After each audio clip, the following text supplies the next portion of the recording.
porque esta clase sí se va a subir. Dejen ponerlos a ustedes, a los participantes, over here. Y el chat, por si acaso, chat, aquí. Profe grave,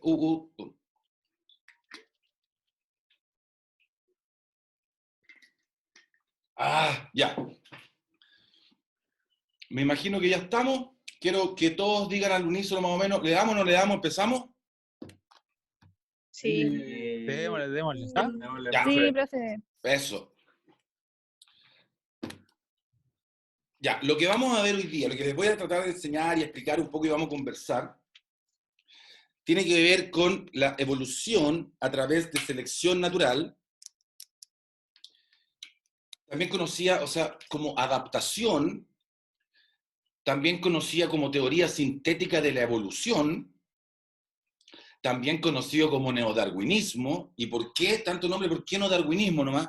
Porque el neodarwinismo es el darwinismo, todo lo que sabía Darwin, más la herencia mendeliana que le pueden sonar del colegio, que no hubo match, y la genética de poblaciones, que se supo ya en el 1900 y algo, y que porque Darwin no sabía que existían genes. Entonces, agarramos todas esas cosas a la juguera con estadística y aparece el neodarwinismo, también conocida como teoría sintética de la evolución, que en general se le puede llamar como evolución adaptativa o evolución por selección natural, que es un tipo de selección, un tipo de evolución, perdón, la selección natural. Y vamos a ver, y aquí vamos a tratar de desambiguar conceptos.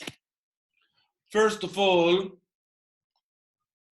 tenemos que hablar sobre el concepto intuitivo de la evolución. Uno cuando habla de evolución, uno se imagina, ¿no es cierto?, un cambio de algo, pero uno tiende a pensar que ese cambio es para mejor. Cuando uno dice como que las cosas evolucionan, uno ha visto demasiado el Animal Planet, el Discovery Channel, ¿no es cierto?, como para entender que como que la evolución es como para mejor. Pero es un conflicto hablar de mejor, porque mejor ¿para qué? Entonces, porque podemos poner aquí la bicicleta y efectivamente uno puede decir aquí, ya, perfecto, aquí mejoró, o sea, yo prefiero andar de aquí a 1 kilómetro en la de la derecha que en la de la izquierda, porque es más eficiente en el costo de transporte, pero tal vez en otras cosas no. Ponte tú, no se me ocurre para qué, ya, ponte tú, el sillín de la derecha puede ser medio incómodo con respecto a los anteriores que serán más cómodos, con resorte más grande, ¿cachai? Así que si eventualmente uno tiene un problema así como de comodidad, podría elegir otro. Entonces, el mejor es raro, porque no hay un concepto de mejor todavía, de lo que vamos a decir. Y por eso como que en biología lo que uno habla es cuando un carácter está como, en vez de evolucionado y en vez de decir mejorado, uno habla de derivado. Y aunque ustedes podrían pensar que para atrás sería integrado, es una broma matemática, derivar e integrar, en realidad se llama ancestral. Entonces un rasgo es ancestral y luego es derivado. Independiente de qué, porque a veces los caracteres son raros, como que un reptil tenía patas, después se le salieron las patas y después le volvieron a aparecer, o no tenía, y le salieron y le desaparecieron, como en las culebras. Entonces, uno para no tener problemas de mejor o peor, uno dice el carácter está derivado o el carácter es ancestral. Pero para ponerle contexto histórico a esta situación, vamos a empezar con este caballero que es Cuvier. Cuvier es, podríamos decir, el primer paleontólogo ever, y era, como dice, es creacionista, como muchos de su época, es decir, que creía en Dios, y intentó clasificar a los organismos. Esto fue muy clever de parte de Cuvier. Él empezó a organizar en cajones, porque además que los seres humanos nos encanta encajonar las cosas, clasificarlas en cajones discretos. En general la naturaleza es continua, pero vamos a tratar de clasificarla en cosas chiquititas y discretas. ¿Y cómo las clasificaba? Gracias a las homologías. No, nosotros no vamos a ver mucho de homologías y analogías en este curso, pero les cuento rápidamente que las homologías son como buscar en los diferentes organismos las mismas piezas. Me gusta hablar de piezas. Por ejemplo, uno va y encuentra un elefante, un ser humano, y ve una ballena, y uno puede darse cuenta que está hecho de las mismas piezas. ¿Ah? Como que Dios, según por ejemplo Cuvier, tuviese como las mismas piezas, pero lo que hace en realidad, y los órganos también, y los sistemas, los músculos y todo, pero lo que hace es como cambiarles la forma, la relación entre ellos, pero como que lo hace de la misma está hecho de los mismos, ¿cachai? Al menos los mamíferos, los tetrápodos que tienen 4 patas o extremidades. Entonces clasificaba, porque empezó a clasificar a los bichos, pero se dio cuenta que habían bichos que no existen ahora, y él dijo, bueno, le damos, sin embargo, por falta de fósiles y supuesta falta de tiempo, dijo, entonces lo que pasa es que aparecen estos bichos, Dios los crea, y después los desaparece porque no le gusta, o se portan mal, borra, y vuelve a crear. Obvio. Y además que la discusión clásica de la edad de la Tierra, de Lord Kelvin, ustedes conocen al Lord Kelvin, el de 0 grados Kelvin, que no se puede llegar por la ley cero termodinámica, etcétera, donde el electrón queda como ahí. Lord Kelvin, había una controversia de cuánto tiempo tenía la Tierra, ¿cachai? Y eso era relevante, súper relevante, súper relevante. Y Lord Kelvin hizo un paper por ahí, lo leí, que Stephen Jay Gould lo contaba, porque no me lo leí, que era el paper manuscrito más corto de la historia, más o menos, y en el abstract de una decía como, paren la discusión, es evidente que la Tierra tiene 5.000 años, porque Lord Kelvin, que era seco y todo, él veía el Sol y decía, si el Sol, hay combustión en el Sol, bla, bla, bla, cálculos para acá, cálculos para allá. No sé si por si acaso Joaquín y Vicente están con el micrófono abierto, solo para que sepan, porque de repente escucho audios de por allá y no quiero que se escuchen más de los que debería escuchar. Entonces decía, ¿cuántos? Y parece que Joaquín no está ni siquiera en la sala, o sea, está en la pieza. Decía, el Sol tiene 5.000 años. ¿Por qué? Porque está combustionando, así que bla, bla, bla, así que paren la discusión, la Tierra no puede tener más de 5.000 años, así que están los organismos, y sacaban todas las conclusiones. ¿Qué es lo que no sabía Lord Kelvin respecto al Sol? ¿Qué pasaba en el Sol? Él pensaba que en el Sol había combustión, pero ¿qué pasa en el Sol? Me parece que fusión. Hay fusión. No se sabía lo que era eso. Muy, muy, muy sofisticado para Lord Kelvin y no tenía por qué saberlo. Entonces él pensaba que en realidad era una leña que se estaba quemando, y tiene mucha razón si fuese así, que tenía una cantidad determinada, pero bueno, ahora sabemos que la fusión es la fuente energética del Sol, ¿ah?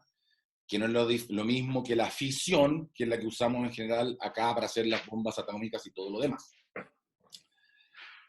Bueno, entonces, ese era el concepto del mundo de lo que se sabía Cuvier y Kelvin, que no había tiempo, y entonces Dios creaba y descreaba, y creaba con las mismas piezas. Por lo tanto, uno puede clasificar, mira, estas son aves, independiente que tengan muchas diferentes formas. Y estos son mamíferos. Y estos son reptiles. ¿Por qué? Por las piezas, tienen más similitudes. Entonces uno los encajona, ¿no es cierto? Pero aparecieron los gradualistas, que vamos a hablar un poco, vamos a hablar de los dos primeros, que es Lamarck, vamos a hablar de Lamarck, a ustedes les suena, y vamos a hablar de Carlitos Darwin. Del que no vamos a hablar lamentablemente es de Wallace, porque aquí está Wallace, y para que ustedes sepan, Wallace y Darwin se mandaban cartas, no de amor, se mandaban cartas sobre información sobre la selección natural. Los dos tenían la misma teoría, era sorprendente, pero como que en la historia hay espacio solo para uno. En general, como que la historia como que trata de ser súper óptima y hacer más fácil para las clases tal vez, pero Wallace también, podríamos en un multiverso haber entendido que, hoy ayer vi What If, estaba buena la última, la primera espectacular, la de ayer buena, las dos entre medio más o menos. Sorry, pero no alcanza a hacer spoilers, solo son mis opiniones. Entonces, en un multiverso diferente, Wallace, estaríamos hablando de Wallace, la selección natural de Wallace, y que había por ahí un Darwin que viajó en el Beagle, ¿cachai? Pero nosotros en este momento estamos en la línea temporal de que es Darwin. ¿Alguien entendió la referencia? Sí. Gracias, Gonzalo. Bueno, démosle. ¿Qué decía Lamarck?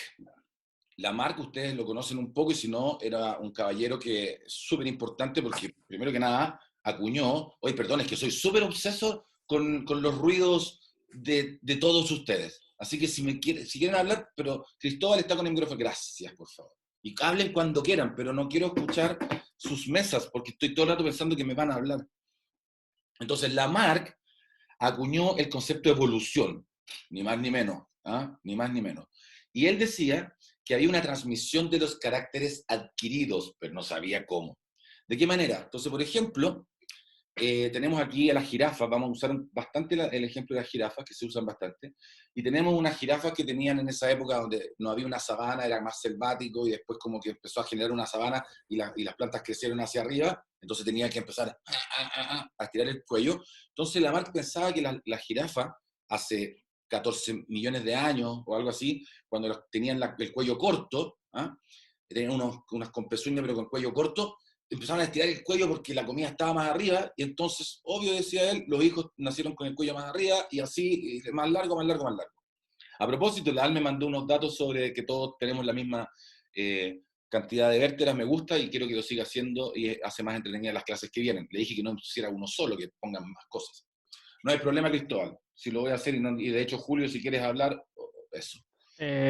Profe, no por esta época es cuando se pensó que existía la Eurasia, algo así, el continente que juntaba India, Australia y Sí, Madagascar. sí, pero si mal no recuerdo, estoy hablando de 12 millones de años. Eso hace 12 millones de años es muy poco, es nada. Lo que tú Sí, estás sí, sí. diciendo son muchas cosas atrás, muchos años atrás. Y tú O tenés sea, un la poco. Eurasia nunca existió. Bueno, yo creo que sí. ¿Tú crees que es una teoría? O sea, que es una hipótesis que no está confirmada. O sea, no, la Eurasia era, se supone, porque creo que en esta época todavía no se Estamos claros que conocía Pangea sí. Pangea sí. sí, la Ya. Eurasia era como que los continentes ya están formados desde siempre y siempre han estado distantes entre ellos. Y simplemente se encontraron que habían fósiles de lémures muy parecidos en Madagascar, India y en un Bueno. par de islas de... Gracias por. Sí, gracias a la. Se llama bueno, agarran la filogenia, la evolución y el lugar geográfico. Ponte tú que nosotros tenemos un marsupial, ¿cachai? Que es el monito del monte. Entonces, si tú juntáis los piezas, ¡oh, eran de aquí! Bueno, exactamente todo eso se puede determinar que la hipótesis de que estaba todo junto. Pero los 12 millones de años yo creo que ya estaban separados. Podéis buscarlo tú en internet. Pero Ya. bueno, la que no sabría es con respecto a la Atlántida. No, mentira, no creo en la Atlántida. Pero sí, está interesante. Me gustan las teorías conspirativas. Me gustan todas, pero no le creo a ni una, pero son buenas. No, no, Y, es que cuando se propuso esto era como una manera de decir porque habían diferentes, había algo tan parecido en continentes tan distantes que no podían, que los lémures no podían nadar esa distancia. Y se creó una masa de tierra que la llamamos la Eurasia, para explicar de por qué habían tan similar en esas tierras. Y realmente, no me acuerdo quién fue el que dijo la distribución desde que era un continente y se empezó a separar. Y ahí ¿Mm? es como se desmintió la Eurasia. Pero hubo un Ah, movimiento de... ah. Porque no, antes no se sabía que se movían las placas Sí, sí, tectónicas, sí, porque sí, no sí. había manera Sí. de saber de las placas porque no había sonares. Entonces se Buena, teorizó eso. buena. Y me faltan ejemplos, pero hay unos animales que son como, son ejemplos muy claros de esas hipótesis que estamos hablando y que ahora todos lo conocemos, me imagino, ¿no es cierto? O sea, todos creemos en ellas, sobre todo en el cinturón de fuego, etcétera. Ya, gracias, Julio. Julio eras, ¿no es cierto? Sí, Gracias. Julio, ¿tú también eras el que tenía alguna casa donde habían como patos? no, yo ¿No? no tengo animales. No tenía animales, ya, ya, me confundí. Bueno, espérate, y entonces, estabas esperando que saliera el del pato, pero bueno, y entonces, espérate, y entonces, déjame volver a entrar en esta parte. Tenemos entonces que decía Lamarck que cuando tú empezás a estirar el cuello, los hijos salen con el cuello estirado y entonces se estira el cuello y ahora tenemos la jirafa de cuello largo porque es puro estirado en el cuello. Pero nosotros sabemos que eso no es tan así porque si fuese así y nosotros vamos a las mujeres de África, ponte tú que se ponen estos anillos y que se estiran el cuello, los hijos no nacen con el cuello estirado, ¿no es cierto? Porque nosotros ahora sabemos que hay una cosa que se llama soma, que es el cuerpo, todo nuestro cuerpo, y está el germen, digamos, la línea germinal, que son, ¿no es cierto?, las gónadas. Y eso es donde van a salir los hijos. Si yo me hago tatuajes, ¿no es cierto? Mis hijos no salen con tatuajes. Si yo me estiro el cuello, no salen con los hijos. Entonces, la marca no entendía muy bien esta situación, y obvio porque no sabía nada de los genes. Entonces aquí se saca el pillo, y voy a leerlo, porque es muy raro. Dice, las circunstancias crean la necesidad de estirar el cuello, por ejemplo. esa necesidad crea los hábitos de estirar el cuello. Los hábitos de estirar el cuello producen modificaciones de estirar el cuello, y hasta ahí estamos bien, pero como resultado del uso y del desuso del determinado órgano, los medios de la naturaleza se encargan de fijar estas modificaciones. Entonces se saca el pillo. Entonces, la marca en realidad no tenía muy claro, tenía una noción de que el medio hacía algo y que efectivamente algo pasaba con la descendencia. No vamos a hablar que ahora la marca está recuperándose un poco por la epigénesis, no nos vamos a meter en eso. Tal vez al final, si alguien se queda con la duda con la epigénesis, que lo anote por ahí. Pero en principio no está muy bien la marca, en gran grueso de la teoría. Y aquí apareció Carlitos Darwin, Charles Darwin, que está abajo. Es horrible esta diapositiva, tengo que arreglarla, he dicho eso hace años, pero da lo mismo. Y Carlitos Darwin usó dos términos, o sea, dos conceptos que estaban por ahí dando vuelta. El primero tiene que ver con este concepto de Thanos, que le digo yo, malthusiano, que Malthus se dio cuenta que si yo agarro, ponte tú, cualquier una cuestión con bacterias y lo hago crecer, van a crecer y van a llegar a una máxima capacidad de carga. Llegan a máxima, que no crecen exponencial, al principio crecen exponencial y después llega a una capacidad de carga. Esta capacidad de carga implica, dijo Darwin, que no hay comida para todos, bueno, lo dijo Malthus en realidad, que no hay comida para todos, por lo tanto llega una capacidad de carga y tiene que ver con la riqueza del ambiente y todo. Entonces dijo Darwin, ya perfecto, no hay comida para todos, no hay comida para todos. Y por otro lado está Lee, que decía que no estaba a favor de los 5.000 años de Lord Kelvin, y dice, hay mucho más, no sé si fue en este momento, pero claramente había mucho más, de 5.000, son 1.000 veces más de 5.000, que es más o menos lo que había, calculó, y Darwin dijo, ya, ok, ahora tenemos tiempo, dice, tenemos tiempo, hay tiempo, perfecto, tenemos tiempo, y lo otro, tenemos pocos recursos, por lo tanto hay competencia. Y con esas dos cosas, y viajando por el Beagle que le mandó el papá a recorrer el mundo, que de hecho anduvo por Chile, creó el origen de las especies por medio de la selección natural, descendencia con modificación, and the struggle, y la lucha por la sobrevivencia. La sobrevivencia del más apto, survival of the fittest. El concepto fittest lo puso Darwin, pero después lo transformaron en un sustantivo que es el que nosotros ocupamos como fitness. Él nunca usó el fitness, que es como el grado de abacanamiento. Siempre digo esta palabra horrible, pero ¿qué grado de abacanamiento del bicho respecto a sus otros de la población? Y ahora uno dice, ¿pero qué abacanamiento respecto a qué? Porque ya empezamos que no sabemos qué es mejor que con respecto a qué, con respecto a la sobrevivida y la reproducción, pero ya lo vamos a ver. Entonces Darwin agarró toda esta cosa, lo mezcló y habló sobre esta teoría. No sé si se los digo ahora o se los digo después. Siempre me confundo. Pero ya que estoy aquí arriba sobre la marcha, se los voy a contar al toque. Que esto tiene un poco de teoría conspirativa. Le calzó como anillo al dedo a toda la gente en el año en que Carlitos Darwin empezó a hablar sobre la evolución, porque el capitalismo extremo estaba haciendo de las suyas y encontraba maravilloso que apareciera el gran, bueno, le costó, pero ya después de un tiempo, y hasta el día de hoy, que digan que la competencia es todo, se han dado cuenta. Entonces la competencia, hoy no, si la competencia, la libre competencia, capitalismo al máximo, neoliberalismo al chancho, entonces sí, la competencia hace bien la competencia, pero si fíjense, la naturaleza, pura competencia.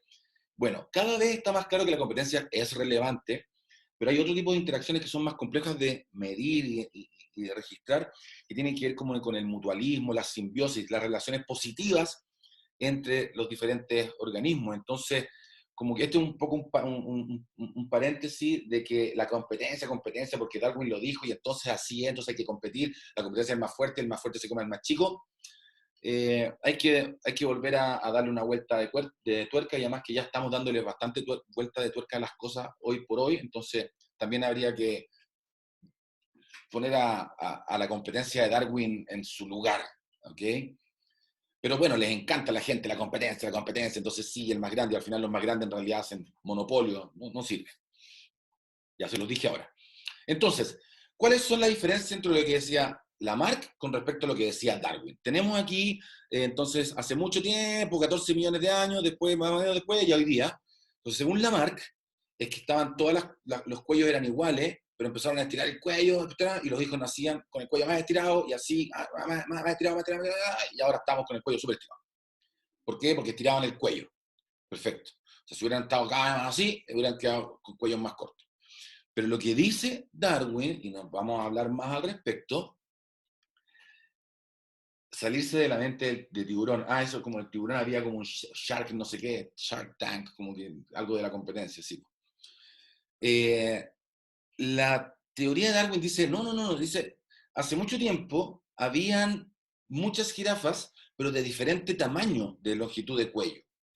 Y algunas podían comer más que las otras, porque tenían en este caso el cuello más alto, por lo tanto tenían mayor adaptación a ese medio en particular, y las otras que tenían el cuello corto se morían.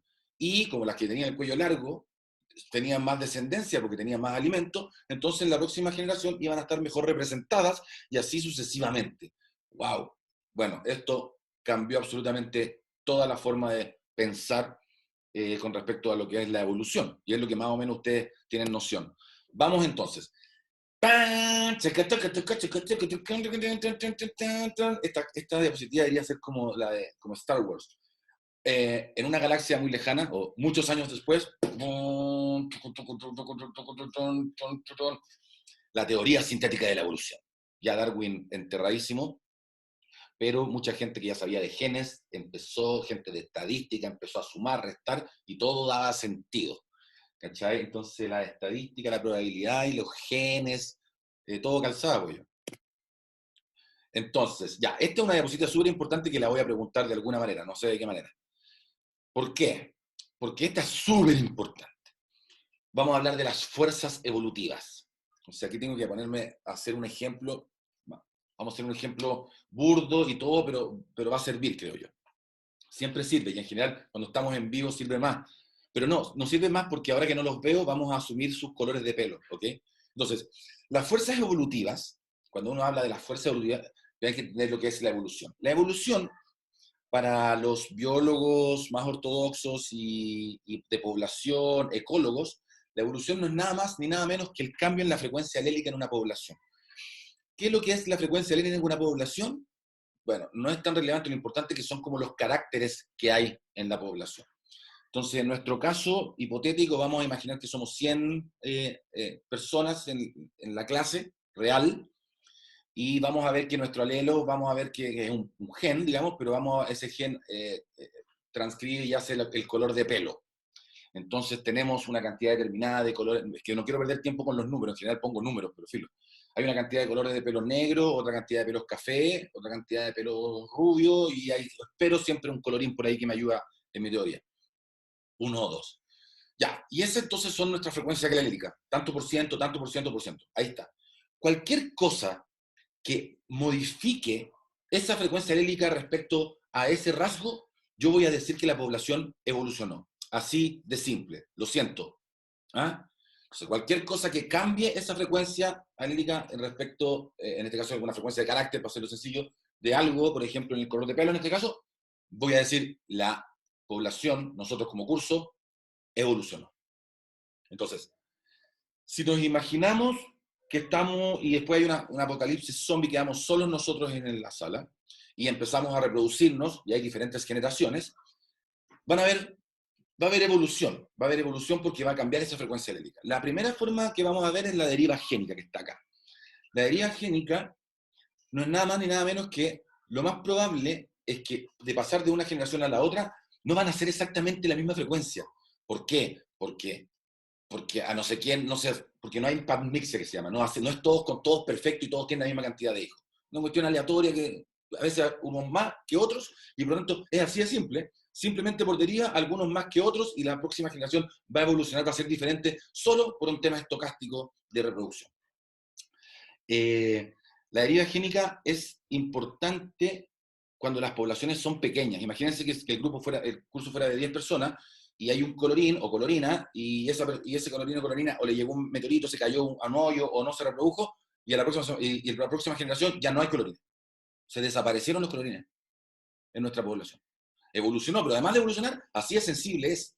Pues si son millones la población, y entonces hay muchos más colorines, es difícil que todos los colorines se extingan, ¿no es cierto? Entonces, cuando son muy grandes las poblaciones, la heredia génica no modifica mucho la frecuencia alélica, por lo tanto, no es una fuerza evolutiva importante en la heredia génica en poblaciones muy grandes.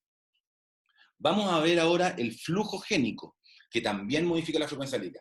Clásico ejemplo, estoy hablando en este momento, miro la puerta de la clase, alguna de las dos de las clases, de las puertas, cruzo los dedos para que aparezca alguien, porque si aparece alguien, independiente de su color de pelo, ya va a cambiar, va a ser otra persona más y la frecuencia alélica va a haber cambiado.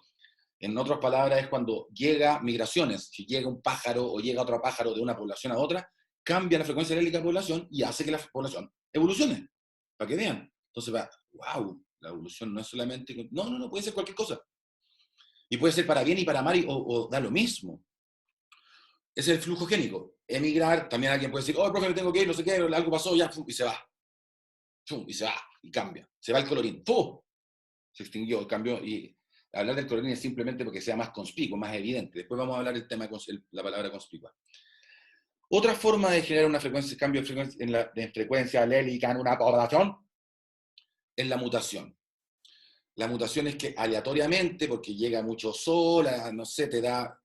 La célula cuando se está replicando, hay una cuestión que se llama ADN polimerasa, y transcribe, y es seca. Pero una vez cada 10 elevado a 11, o sea, uno con 11 ceros, de pares de bases que lee, a veces se equivoca y pone una guanina en vez de una citosina, o una adenina, se cambia de base y puede generar una mutación. Y esa mutación hace que tal vez un rubio se transforme con cabello oscuro. Entonces, y eso es aleatorio también, porque es simplemente la DNA polimerasa se equivoca, así que puede ser para cualquier lado, pero cambia la frecuencia. Así que también es un cambio en la frecuencia alélica en la población. Acabamos de ver 3 formas de que cambie la frecuencia alélica en nuestra población como curso, de una generación a otra y para la otra, y ninguna de ellas tiene que ver con que la población sea mejor o peor para ninguna cosa. Es aleatoria para cualquier lado. De hecho, por lo general, las mutaciones, como son tan aleatorias, son deleterias, o sea, como que no sirven. Cuesta mucho que algo sea, con una mutación, salga algo mejor. Tiene la teoría de Dawkins como del relojero ciego. También. Pero sí vamos ahora a meternos en lo que nos interesa más, que es la selección natural, que es una fuerza evolutiva, una de las 4, que genera cambio en la frecuencia alélica de una población, pero como dice ahí, es la única que genera adaptación, forjando caracteres que aumentan la eficiencia en reproducción y sobrevida, que es el fitness. Es la única que hace que nosotros cambiemos la frecuencia alélica porque nos hace mejor como población. Por ejemplo, que en nuestra sala entrar a luz, mucha luz, ponte tú, en la mutación que le estaba diciendo, que les dije que cambió, imagínense que hubo una mutación y al colorín o al rubio hubo una mutación y quedó, o a cualquiera en realidad, se transformó en albino. ¿Ya? Perfecto, cambió la frecuencia alélica de una población y puede ser aleatorio. Pero ¿qué pasa si de repente en nuestra sala hay mucha radiación, llega mucho sol? Capaz que al albino le cueste, tenga problemas, porque los albinos tienen poca melanina, tienen poca melanina y le puede tener un conflicto. Quién sabe, tan grave que puede pasarle algo. Entonces, ese tipo de cambio de frecuencia alélica en una población podría ser adaptativo, ¿no es cierto? O no, o le va súper bien y tiene más hijos, o le va mal y se va. Entonces, aquí no es aleatorio y da lo mismo, sino que tiene que ver con qué tanto sobrevivía y reproducción tenga ese carácter. Muy importante, la selección natural actúa sobre los individuos. Es el individuo al que le gusta, no le gusta tener ese carácter que tiene. Le va bien, le va mal, ¿no es cierto? Al individuo, la selección natural actúa sobre los individuos. Pero la evolución, por definición, es poblacional. Entonces, uno no puede decir, uno puede decir, oye, evolucioné, porque, uno puede evolucionar como persona. Siempre digo como, ya, un libro de autoayuda, o ir al psicólogo, o hablar con amigos, o lo que sea, te puede hacer, o darte cuenta de lo que hay hecho, y te hace evolucionar como persona. Pero desde un punto de vista biológico, la evolución no le pasa al individuo. ¿Por qué? Porque la evolución es el cambio en la frecuencia alélica en una población. Entonces, por definición, tiene que ser poblacional. Al individuo se muere, el individuo se reproduce más, y la población cambia la frecuencia alelítica y la población es la que evoluciona. Pero, como me gustan los memes, Batman, la evolución es el cambio de la frecuencia alelítica en una pobla. ¡Pah! Cállate, Robin, deja de ser tan reduccionista. Lo que le acabo de decir está súper bien visto, es lo que hay que contestar en la defensa de tesis o de grado, lo que sea, pero también hay que dejar un huequito y un espacio para decir que no hay que ser tan reduccionista en nada de la vida en realidad. En todo lo que hay que dejar un espacio para decir, pero eso no es todo, porque la evolución no solamente es genética, y ahí es un tema que voy a tratar de tocar al final de esta clase, que no todo es tan reduccionista como esto. Entonces, de hecho, este meme no lo hice yo, o si no diría por al lado, como mis memes, pero lo encontré magnífico porque efectivamente era el momento preciso para poner este meme, porque si no se van a quedar así como, oh, entonces la evolución. Sí, si habláis con gente de poblaciones, ¿cachai? Biólogos más tradicionales, sí, pero si habláis con biólogos un poco más de vanguardia, como el Laboratorio Maturana, donde les gusta más la deriva natural, que es otro término, o GUL, que vamos a ver al final, ya las cosas no tienden a ser tan claras. Y está bien, porque las cosas no hay que meterlas en cajones. Hagamos selección natural, hagamos una selección natural. ¿Cómo? Bueno, ¿quieren hacerlo o no quieren hacerlo? Sí. O sea, Bien. yo quería Sí. decirle un detalle de... eh, con todo esto, tengo una pregunta. ¿Y cómo terminaron los pavos reales con esta situación? Porque, no sé si lo sabe, pero los machos son los que tienen las colas súper Candy y llamativas. los otros no. Sí. El Sí, problema de tener las colas muy llamativas es que les cuesta un poco más volar y no ven en la espalda, entonces son más fáciles que los casen. sí, Pero, hay una cosa que se llama trade-off o compromiso. Entonces, obviamente el pavo real, y también le pasa a la jirafa, hay una ecuación que dice que la jirafa ya no puede tener el cuello más largo, porque además que tiene una vena que le atraviesa una parte del corazón rara y que ya no da, está como a punto. Es un tema de trade-off. Pero más interesante, que no nos vamos a meter ahora, es lo que se llama selección sexual, porque Darwin también en su libro dijo, ya, esta es una cosa de individuos dentro de la población, pero además dentro de la población hay dos subunidades, que son los machos y las hembras. Y los machos pelean entre ellos para hacer de alguna manera y las hembras pelean por otra. E incluso hay otra que se le fue a Darwin que se llama la selección postcopulatoria, que tiene que ver con los espermatozoides de diferentes machos adentro de una hembra, por ejemplo, de una mosca de la fruta, y que compiten entre ellos. Y la hembra es capaz de seleccionar adentro con qué espermatozoides se quedan. Entonces, hay mucho más de eso que no vamos a ver en esta clase, ¿ok, Julio? ok, es que con toda la conversación me resulta raro pensando en los pavos reales y esas situaciones en las que se encuentran. Sí, probablemente esté a punto. Igual vuelan mejor que una gallina, no sé si lo habéis visto. Sí, sí, sí vuelan, ¡Miau! pero les ¡Miau! cuesta más. O Sí, sea, de todas versus la maneras. hembra, Sí, bueno, y de hecho hay experimentos que no me quiero meter ahí, hay experimentos que algunos machos le ponían colas artificiales más largas de las que podrían existir, y incluso a las hembras les iba mejor. Hay una cantidad de... ¿Por qué me acuerdo de esto? Porque yo hice una clase de selección postcopulatoria o selección sexual.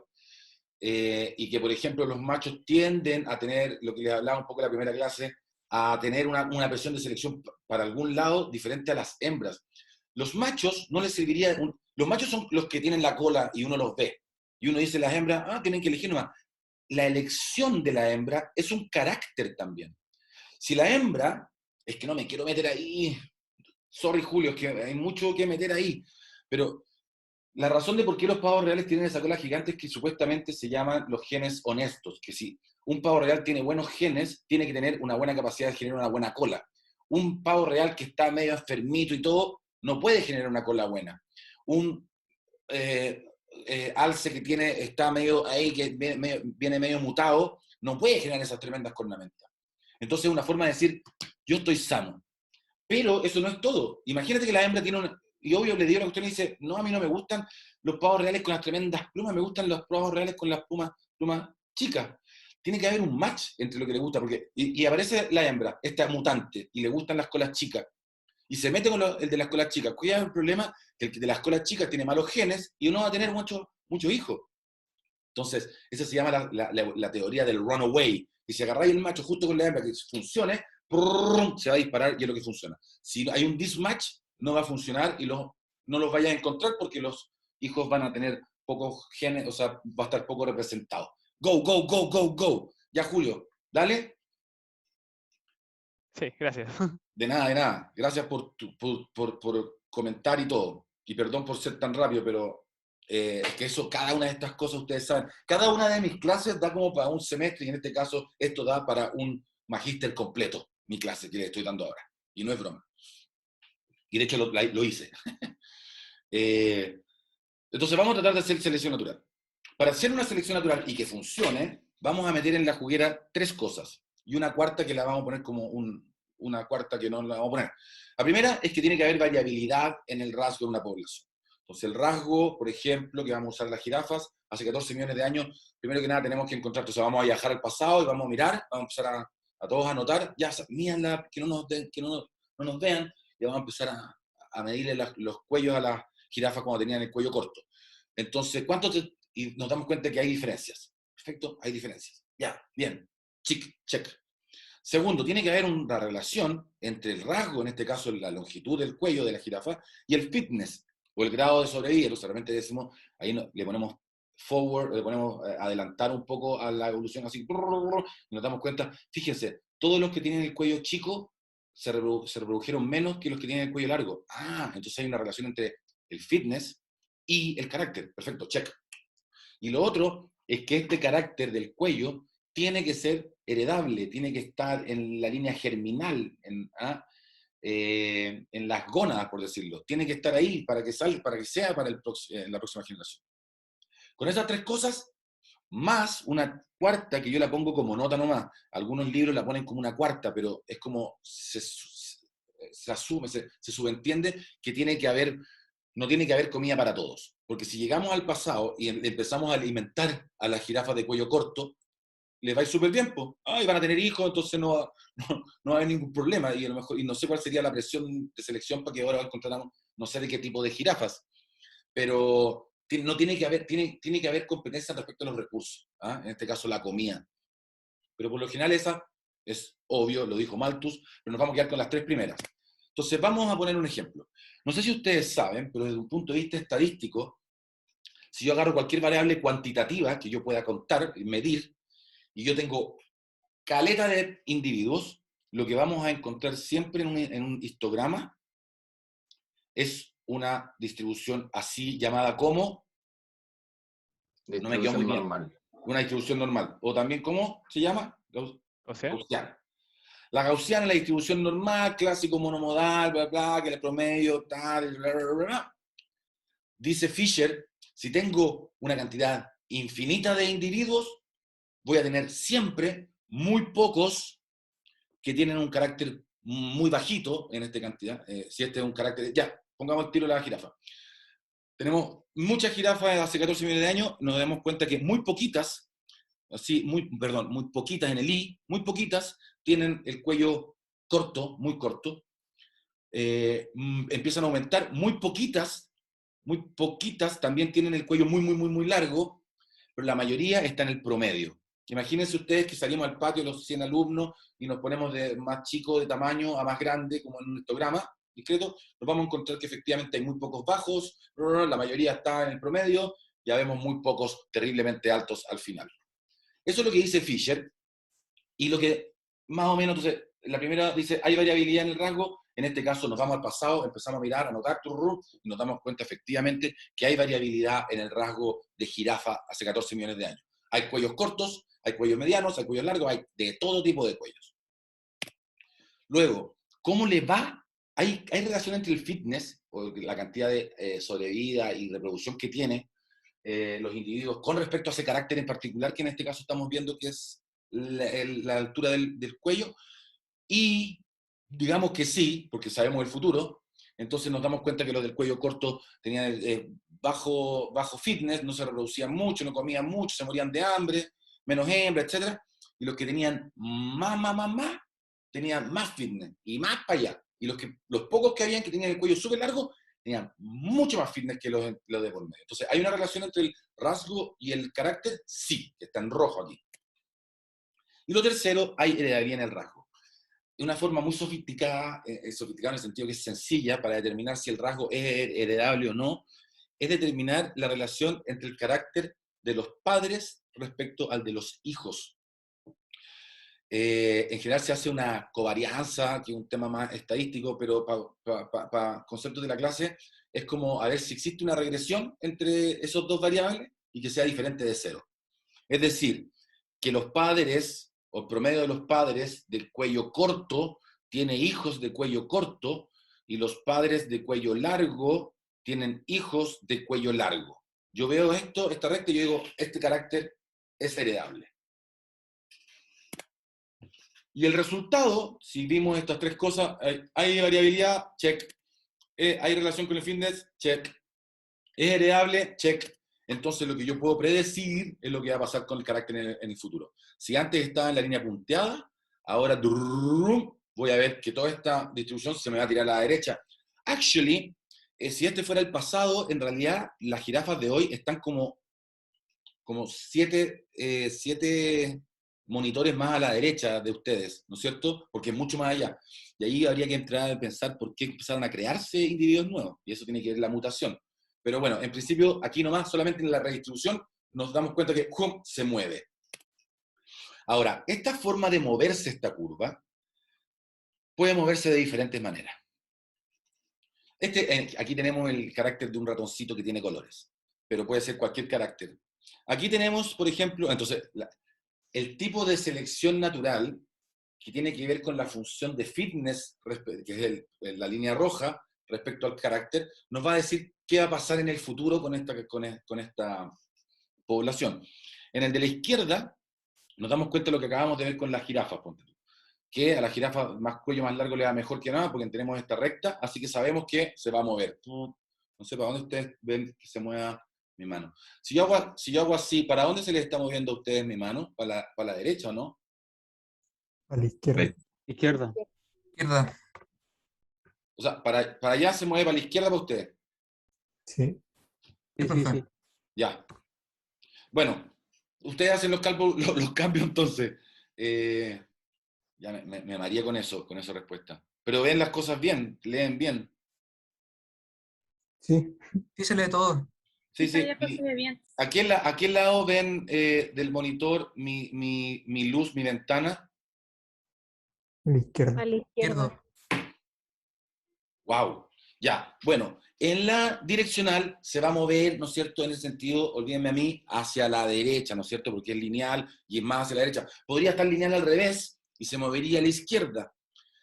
Tenemos otra, si vemos al principio, una población, esto es divertido, la población, por ejemplo, de las jaivas en el intermareal, en una playa, que hay de diferentes tamaños. Entonces hay jaivas chicas, hay jaivas medianas, que son muchas, y hay jaivas mucho más grandes. Y uno se da cuenta que el fitness es así. ¿Por qué? Porque las jaivas chiquititas pasan piola y no se las comen, así que viven su vida feliz. Las intermedios se las comen, así que su fitness es muy bajo, y las más grandes se pueden defender. Entonces uno ve al principio de tú en un intermareal, esto era un paper, me acuerdo, y que uno veía así como está la cuestión, uno ve el fitness así, y uno puede decir, en un futuro, esta población va a empezar a generarse bimodalmente. Fíjense que antes, la izquierda es la misma distribución, pero cambiamos el promedio. En esta, el promedio se mantiene, pero en vez de monomodal se transforma en bimodal. ¿Ah? Y eventualmente esto se puede ir más separar, y si estos dos de parte de la misma población ya después dejan de haber relaciones genéticas, se transforma en especiación, y esos son especies diferentes. Estamos viendo cómo se podría llegar a generarse especiación. Y esta otra, que es la estabilizadora, se recuerden, la direccional, disruptiva, estabilizadora. La estabilizadora, uno ve un fitness así, donde lo que vemos es que el promedio se mantiene, pero la desviación estándar se reduce. Un ejemplo, para usar el del ratoncito, que en general es cromático, si hay un ratoncito café justo en un ambiente del mismo café, ese le va a ir súper bien, pero si es un poquito más claro, es muy conspicuo, se nota conspicuo, es evidente, se ve. Voy a hablar conspicuo bien cuando hablamos de la de Beston Vitularia. Después. Y los que están más oscuros también se lo ven. Entonces está el búho, y ve el blanco, ve al negro, se los come, y este pasa piola, así que le va mucho mejor, y en el futuro entonces vamos a ver que van a haber puros de ese color. y se estabiliza ese carácter. Lo mismo.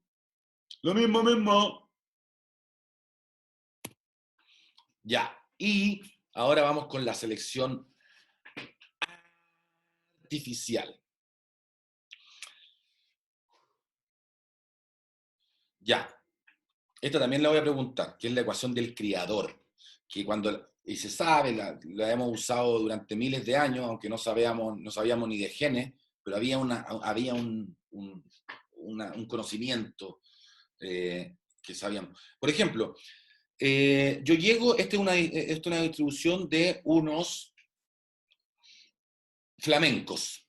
Unos flamencos, tengo un amigo que tiene flamencos, es mentira, y tiene flamenco, donde hay unos flamencos que tienen muy poco rosado, entonces en mi eje de carácter es qué tan rosado es. Entonces hay muy pocos rosados, muy paliduchos, hay muy pocos muy rosados y la mayoría está entre medio. Y yo quiero tener flamenco en mi casa, en mi departamento. Entonces le pido a mi amigo que me pase un par de machos hembras para hacer mi propio, y los pongo en la tina, les doy más o menos la comida que me da y todo, y me llevo los más rosaditos, porque quiero rosaditos, po. Y después, pum, me doy cuenta que todos vuelven a hacerlo como la misma que tenía él, y yo, pero me llevé los más rosados, po. Pucha, y a ver, entonces alguien que ustedes mismos ahora pueden decir, pero mire la heredabilidad. Entonces llega y vemos los hijos respecto a los padres, qué rosados son respecto a qué rosados son los hijos, y nos damos cuenta que está esta distribución de puntos. Hay una relación, hay el análisis de regresión sería significativo. ¿Hay una correlación entre las dos variables? No. No. ¿Cachai? Entonces eso nos dice que la heredabilidad es 0. Entonces me dice, obvio, pues si no, pues si el rosadismo de los flamencos, ¿por qué son el rosado de los flamencos? ¿Alguien sabe? La alimentación. Lo que come me parece. Por la alimentación. Entonces, da lo mismo que me lleve los no sé qué, si no les doy lo que comen, van a ser blancos o lo que sea. Entonces, dirt. Pero entonces me da pésimo con mi intento de flamencos y dije, ya, pero ahora quiero hacer leche. Entonces tengo a otro amigo que tiene vacas y digo, ya, pero entonces tiene una distribución de cantidad de leche. Muy pocas dan poco leche, muchas dan mucha leche y yo me llevo una cantidad de vacas que den mucha leche. Y ¡pum! Perfecto, después todas mis vacas dan mucha leche, obviamente con distribución, hay una, ¿no es cierto?, distribución, pero me fue súper bien, me llevé el promedio y me quedo con el promedio. A ver, y vemos, en realidad, quién hijo y padre debería ser, no sé, pues hijas y madres, porque estoy hablando de leche, ¿no es cierto? Pero perfecto, una correlación maravillosa que nunca se ve. Les cuento que la heredabilidad está entre 0 y 1, nunca se encuentra un 0 y nunca se encuentra un 1 en la covarianza que uno hace. Pero aquí yo les digo así como, imagínense, perfecto, un 1 perfecto. Si uno trata ahora lo que acabo de decir, de transformarlo en matemática, nos encontramos con la ecuación del criador, donde la respuesta a la selección, que la respuesta es lo que va a terminar siendo mi población final, ¿ah?, va a ser la diferencial entre mi población final, entre los que yo saco, ¿dónde le pongamos acá? Entre la que yo saco respecto al original, por la heredabilidad. Entonces, en este caso, tengo una diferencial, el S existe, el problema es que la heredabilidad es 0, así que esto se me da 0, y la respuesta a selección, ¡pum!, 0. En la de las vacas, tengo la misma diferencial, pero mi heredabilidad es 1, por lo tanto mi respuesta es ¡pum!, completa. Estúdiensela, piénsenla. ¿Y la selección artificial funciona? Sí, claro que funciona. Hay muchas formas de verlo, ¿para qué vemos a los perros que de los lobos pudimos hacer pugs? Así nomás. De cualquier manera, podría yo haber usado estos pollos sin pluma para mis pollosaurios, me habría sido mucho más fácil. Entonces la selección artificial funciona, aunque sabían o no sabían de la ecuación del criadero. Ya después, ahora los agrónomos y todos se peinan con el tema, pero ya hay que saber qué tan heredable, dónde tenés que sacar, para más o menos entender cuál va a ser tu población objetivo final.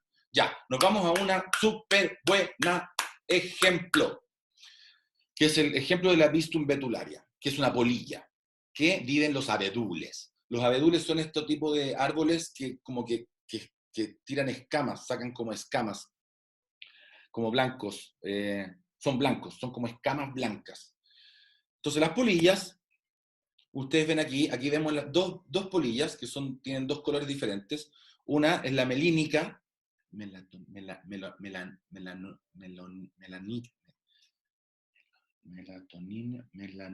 melanínica, creo que melanínica, la melanínica y la normal. Y por un tema de género recesivo, siempre aparece de vez en cuando una negra. Entonces, aquí está el concepto que les quería decir que se llama el término de conspicuo. Conspicuo, que ustedes lo han escuchado y a lo mejor no saben en qué contexto ponerlo, conspicuo es sobresaliente, evidente, que te dice, aquí estoy. Por ejemplo, las plantas, las flores tienen que ser conspicuas para un insecto. Entonces, todo un contexto verde, el insecto tiene que mirar y la planta le dice, aquí, aquí. ¿Ah? Y tengo néctar, tengo néctar. Entonces, pero toma, aquí tenéis polen. ¿Ah? No todo es gratis. Entonces, estuvo buena. Y entonces, tenemos estas dos formas, y obviamente cuando llega el pajarito a comer, no sé si ustedes alcanzan a ver la normal, es increíble, ¿no es cierto? Muy piola. La selección natural ya los ha llevado a parecerse mucho a los abedules, pero a veces aparece esta negra que trata de pasar piola, así, pobre. Está bueno ese meme. No, es que eso era, hay un meme muy bueno que le dice, ¿conocen al del camaleón? Les presento a Luis, el camaleón. Y está el camaleón y se pone en el verde y se pone el otro color. Y Luis ¿Daltónico? es daltónico. Y aparece un águila y se lo lleva. Digámosle adiós a Luis. ¿Lo han visto? Yo Buenísimo. sí. Ya, gracias, buenísimo. Justamente para ahora. Entonces, Luis perfecto, así pasando piola, daltónico, y un águila. Digámosle adiós a Luis. Bueno, entonces, tomando esto en cuenta, obviamente las dos, una forma, la forma clara, es conspicua en un fondo oscuro y la forma oscuro es conspicua en un fondo claro. No nos gusta ser conspicuos porque queremos ser camuflados, queremos ser crípticos, camuflarse. Eso es lo que le gustaría a los animales que sufren de depredación. Entonces, cuando existía la revolución industrial en Inglaterra, empezaron a quemar como todavía aquí seguimos quemando, increíblemente quemamos, hollín, y lo que sucedió es que los abedules, me van a creer, al este de Inglaterra, al sudeste de Inglaterra, empezaron a quedar negros, negros, y entonces lo que antes, la forma melanínica, ahí me salió rápido, melanínica, la que era conspicua y pasaba poco piola, y se las comían, pero insisto, como hay un tema genético, a veces siempre aparecía. Ahora, la que pasa piola es la melanínica y la normal, conspicua. Chuta, entonces hicieron un paper, una investigación, no nos vamos a meter mucho con los números, además que los porcentajes tampoco son, pero esos son significativos. Entonces, agarraron, habían dos lugares cerca de Birmingham y otro lado, que entonces Birmingham estaba súper contaminado, y en otro cerca de Dorset, menos contaminado, estaban los abedules, claro. Y liberaron una cantidad determinada no me pregunten cómo hicieron en realidad este diseño experimental, liberando polilla y después recuperándola. Pero evidentemente recuperaron mucho más oscuras en el lado donde estaba oscuro y liberaron muchos más claras en el lado donde estaban claras. Así que fue... Cuando uno ve la cantidad de los años 60, empezamos a dar cuenta que las formas negras empezaron a disminuir en las poblaciones. Bajaron. Y alguien muy clever, que es muy darwinista, by the way, se le ocurrió y dijo, a ver, pongamos un match en qué está pasando, porque en los años 60 los ingleses muy clever empezaron a reducir la cantidad de polución de carbón y vemos cómo disminuye la cantidad de carbón a nivel baja y justo coincide con la reducción de la forma melanínica. Y entonces miramos a Carlitos Darwin y miren lo que hace Carlitos Darwin. ¡Ja! ¡Ja! ¡Ja! Me reí como ¿Como quién me reí?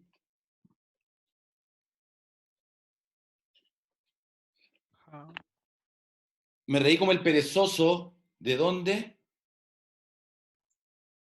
De Zootopia. Gracias, Evelyn. ¿Evelyn fuiste? ¿Quién fue? Yo, sí, Evelyn. Buena, Zootopia. ¿Zootopia? Se llamaba Flash, el perezoso. Flash. Es muy buena. Es muy buena. Me gustó esa película. Bueno, así se reía Flash.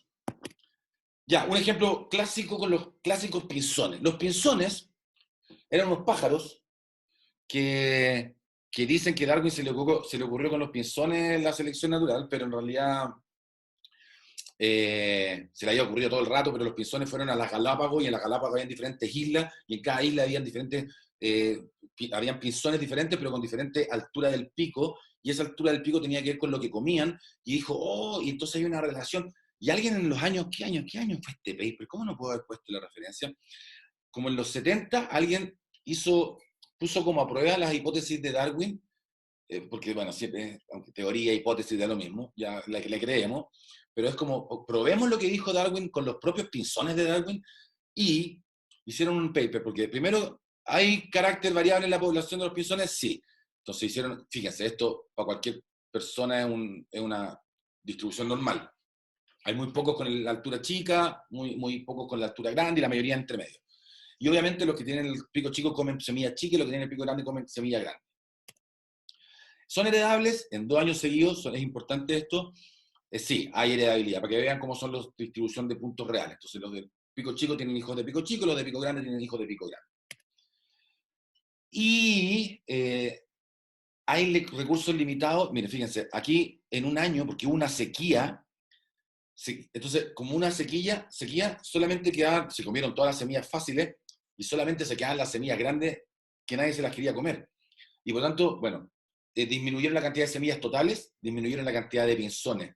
Entonces entonces no hay semillas para todos.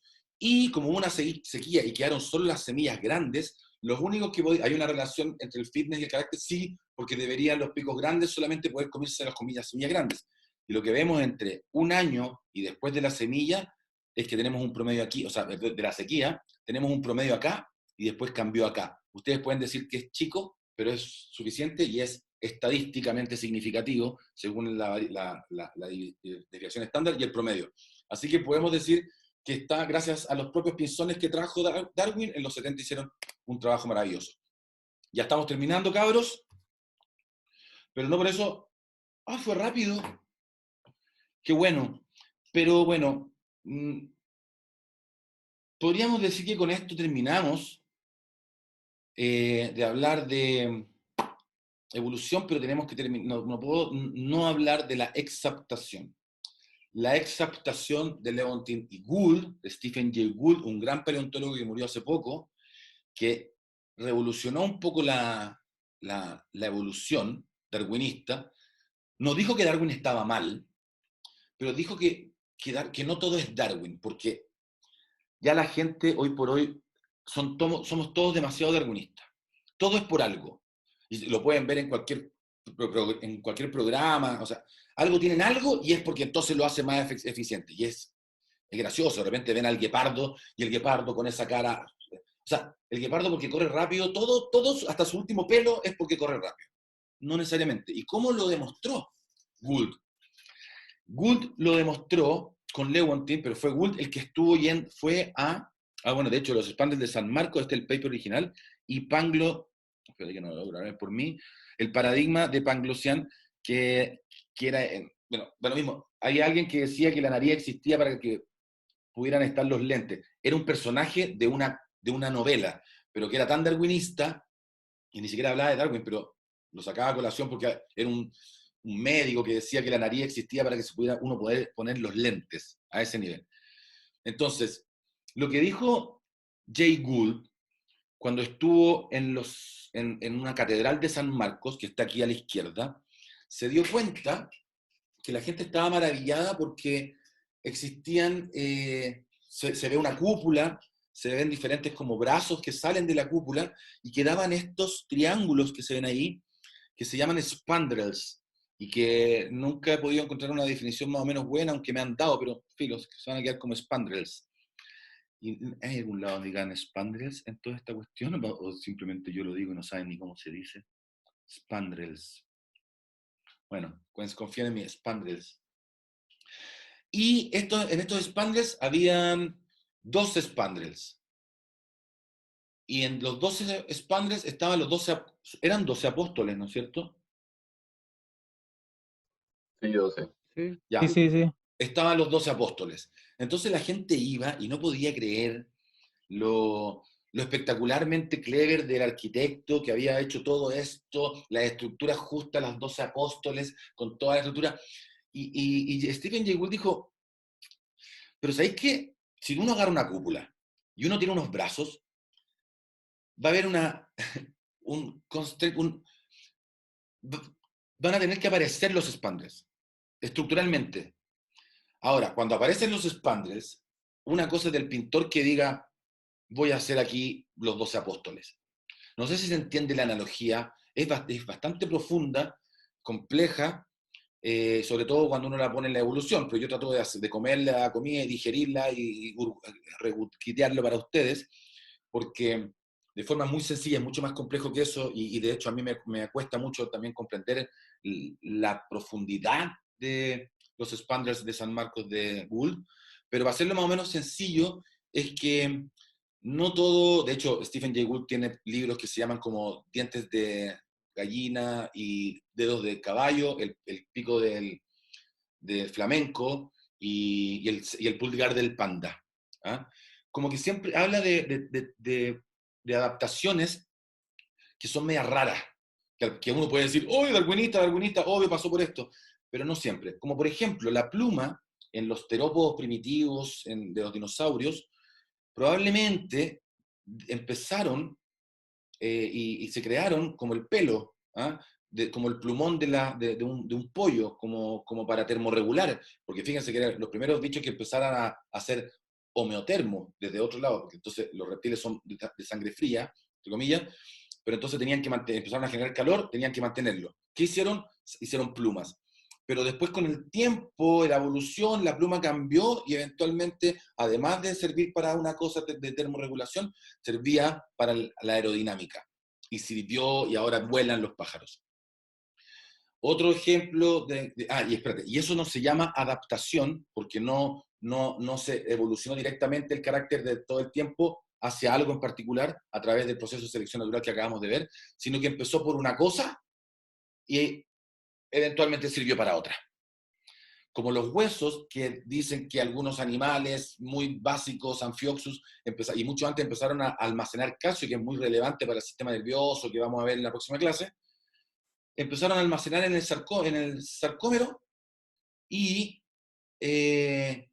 empezaron a almacenarlo y dijeron, oye, ¿por qué no hacemos algo más estructural, ya que estamos almacenando calcio? Y empezaron a formar una estructura, y ahora sirve de estructura y pudimos, gracias a eso, salir del agua y podemos mantenernos fuera sin colapsarnos. Entonces, ese es otro ejemplo de exaptación, que tiene otro término también llamado en la red, le dicen de otra manera, pero básicamente este es el concepto, el punto. Y ahora, ¿por qué esto es la penúltima diapositiva? Que en realidad debería haber sacado. Pero ya así como ya más light, ¿por qué es importante que yo les hable de la evolución en el curso de biomecánica animal? Porque gracias a un modelo que dijo Alexander McNeil, que ustedes saben que es cuando yo hago así, pero que no voy a hacer más así, él hizo un cálculo más o menos sencillo. Dijo, ya, si agarra un pescado y que come 100% de algo que comió, el 20% es perdida por excrementos, por ineficiencias digestivas. El 34% lo gasta para vivir, para mirar, para procesos fisiológicos. 34% en el nado, en moverse, que es la parte biomecánica. Y el 12% en gasto de crecimiento y reproducción, que es lo importante de fitness, de reproducirse. Entonces él hizo un cálculo muy ridículo, que dice, la reducción del ítem locomotor del 34 al 33, es decir, al nado propulsado, le saco 1% y se lo pongo a este. Entonces, del pasar del 34 al 33, de gastar menos, agarro ese 1% y ¿qué hago con ese 1%? Se lo pongo al gasto de crecimiento y reproducción, que es fitness, entonces paso del 12 al 13. Pasar del 34 al 33 y pasar del 12 al 13, respectivamente, entre cada uno de esos subconjuntos, digamos, es que hacer más eficiente un 3% el nado, aumenta el presupuesto de fitness en casi un 9% en gasto en reproducción. Siempre hago el mismo ejemplo para hacerlo más sencillo todavía. Que si yo tengo a 2 hijos mellizos, ponte tú, y yo le tengo a uno le tengo buena y a otro le tengo mala, entonces a uno le paso 100 lucas mensuales y a otro le paso lucas mensual de mesada. Si un día el otro se porta mal, al de 100 lucas le saco una luca y se la paso al otro en un mes, uno redujo un 1% su mesada y el otro lo aumentó en un ¿cuánto? 200. 100%. En un 100. Eso es lo que quiere decir esta diapositiva. Ahora, y con esta termino, lo que acabo de mostrarles ahora, estimados, estimadas, es que está súper claro lo que le acabo de decir. Es muy difícil encontrarse un biólogo en el mundo que les diga que lo que acabo de decirles no es la forma en que se crea la microevolución. La microevolución es lo que está aquí abajo, en que agarraron una lagartija, la lagartija se puso roja o se puso un poco más grande, le creció el dedo. Eso está más o menos claro, y la forma en que el mecanismo en que sucede es lo que les acabo de decir yo, que es el mecanismo de selección natural. Está bastante claro, aunque la ciencia siempre está abierta. Lo que no está súper claro para nada es lo que es la macroevolución, que tiene que ver con los cambios de organismos, de filum, de reinos, cómo pasó una planta, o de un hongo a una planta, de un invertebrado a un vertebrado, cosas mucho más grandes que son, para algunos, no es nada más que lo mismo que les acabo de decir, pero con mucho más tiempo. Y hay otras personas que dicen que hay otro mecanismo subyacente que genera esa macroevolución, pero que todavía no sabemos cuál. Yo creo que son las dos.